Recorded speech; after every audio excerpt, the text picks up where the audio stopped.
গড় স্থাপন করতে হয়। কলা বৃক্ষ রোপণ করতে হয়। বৃন্দাবনের চতুর্পাশ জন্ম প্রাতা দিয়ে সাজাতে হয়।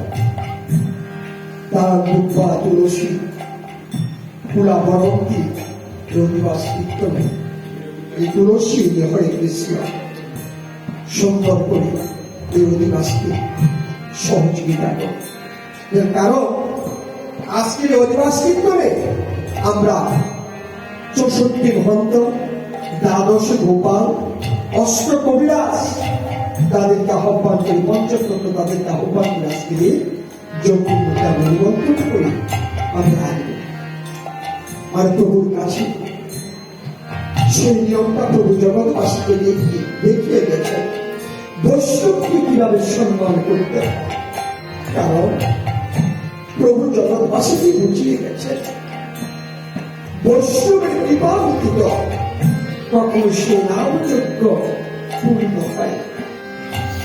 এই জন্য সর্বাগ্রে এই 64 মহন্ত, দ্বাদশ গোপাল এবং অষ্টকবিরাজকে নিমন্ত্রণ করি, এই পঞ্চতত্ত্ব যারা আছেন তাদেরকে আহ্বান করি এই জগৎ অধিবাস কীর্তন প্রচার করেছি। সেই অধিবাস কীর্তনে মা হরে কৃষ্ণ, সেই অধিবাস কীর্তনে মা হরে কৃষ্ণ যে গড়টি স্থাপন করেছে, এই গড়টি হল আপনি জানেন গড়ের মধ্যে গড়টি দিয়ে তৈরি করেছে, বাবা মাটি দিয়ে তৈরি করেনি, মাটি দিয়ে তৈরি করেছে। হরে কৃষ্ণ। আমরা দেখতেছি মাটির একটি গড়, কিন্তু একটা মাটির গড় কেউ যদি মনে করে প্রণাম করে তার অপরাধ হয়। এই গড় একটি জীবন্ত বস্তু শক্তি। এর মধ্যেই 64 মহন্ত, দ্বাদশ গোপাল, অষ্ট কবিরাজ সেই গড়কে প্রণাম করে পঞ্চতত্ত্ব আমার গৌরাঙ্গ মহাপ্রভু এই জগৎ অধিবাস কীর্তন প্রচার করেছে। গড়ের মধ্যে ভিতরে জল, জল ছাড়া মানুষই যেমন বাঁচে না, তদ্রূপ গড়ের মধ্যে জল দিতে হয়। গড়ের উপরে 5টি পাতা থাকে, অম্র পাতা থাকে না, আমার কয়টি থাকে তো? 5টি না 7টি থাকে? 5টি কি বাবা? 5টা না 7টা? আমার কিছু বললে দিয়ে আমি তো একটা তো যাই হোক, সকলেই আমরা জানি 5টি পাতা থাকে। 5টি পাতা কি জানে?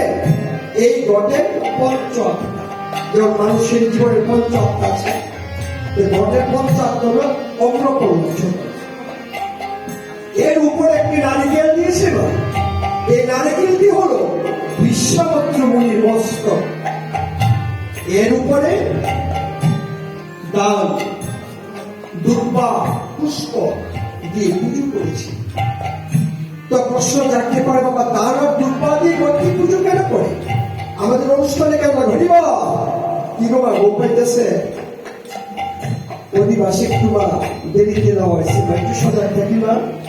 অধিবাস কিন্তু 3টা মা জানেননি, মানুষের জীবনে অধিবাস কয়টা? আজকে যদি মা ঘুমায় আর একটা ঘুম পাইতেছে না, সন্তান মামা বলে ডাকবো, পিতা পিতা বলে সন্তান ডাকবে না মা, তখন সেই ঘুমটা আমরা কেউ সজাগ হবো না।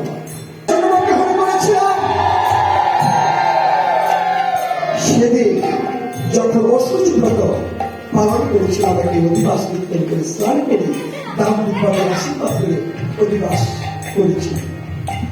আরেকটি অধিবাস হয়েছিল যেদিন এই জগতের সংসার বিবাহ বন্ধনে আবদ্ধ যাত্রা করেছিলাম, সেদিন একটি অধিবাসে স্নান করে আমার পিতা মাতা আমাকে আশীর্বাদ করে সংসার থেকে পাঠিয়ে দিয়েছিল শ্বশুরালে বিবাহ করার জন্য। আরেকটি অধিবাস যেদিনে জগতের মায়া ত্যাগ করে সকল বন্ধু বান্ধবকে ফেলে চলে যাবো না, সেদিন আমার আপনজন আমার সেই দেহকে শেষ স্নান করি অধিবাস করি আমাকে নয়নের জলে একেবারে বিদায় দিয়ে আমাকে শ্মশানে পাঠিয়ে। তাই এই জগতে এসেছি, একদিন তো সবকে যেতে হবে, তাই আমার কিন্তু একটু চিন্তা করে দেখুন তোমার মৃত্যুর পরে আমরা কোথায় যাবো? এখনো তো আজকে এসেছি, অধিবাস শেষ হয়ে যার যার বাড়িতে চলে যাবো। প্রত্যেকেরই জানার একটি ঠিকানা আছে, কিন্তু মৃত্যুর পর যে কোন ঠিকানায় যাবো সেটা তো আমরা কেউ জানি না। এমন একটা দেশে যাবো আরো, জানি না সেখানে কে থাকবে, আমার পিতা কে থাকবে, আমার মাতা কে থাকবে, আমার বন্ধু বান্ধব প্রতিবেশী, আমরা কেউ না, অচিন দেশে চলে যাব।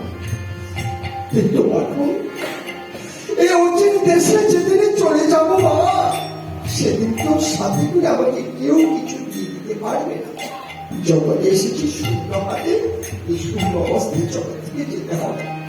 কিন্তু যেদিন সেই অন্তিম সময়টা আসবে মাগো, সেদিন তো আমার পাশে কেউ থাকবে না। যে বন্ধু বান্ধব প্রতিবেশী যাদেরকে আপন করে জগৎ সংসারে আপনত্ব কীর্তন করে বেড়াচ্ছি, সেদিন তো পাশে কেউ থাকবে না। যদিও থাকি বা কেউ আমাকে রক্ষা করতে পারবে না। সেদিন রক্ষা কর্তার মানে আমার ভগবান শ্রীকৃষ্ণ। যদি ভগবানকে প্রতিদিন পূজা অর্চনা সন্তুষ্ট করি, অন্তিম সময় সহযোগিতা কামনা করে মৃত্যুবরণ করি, তবেই ভগবান শ্রীকৃষ্ণ আমাদের আকাঙ্ক্ষা পূর্ণ করে বিদায় করবেন।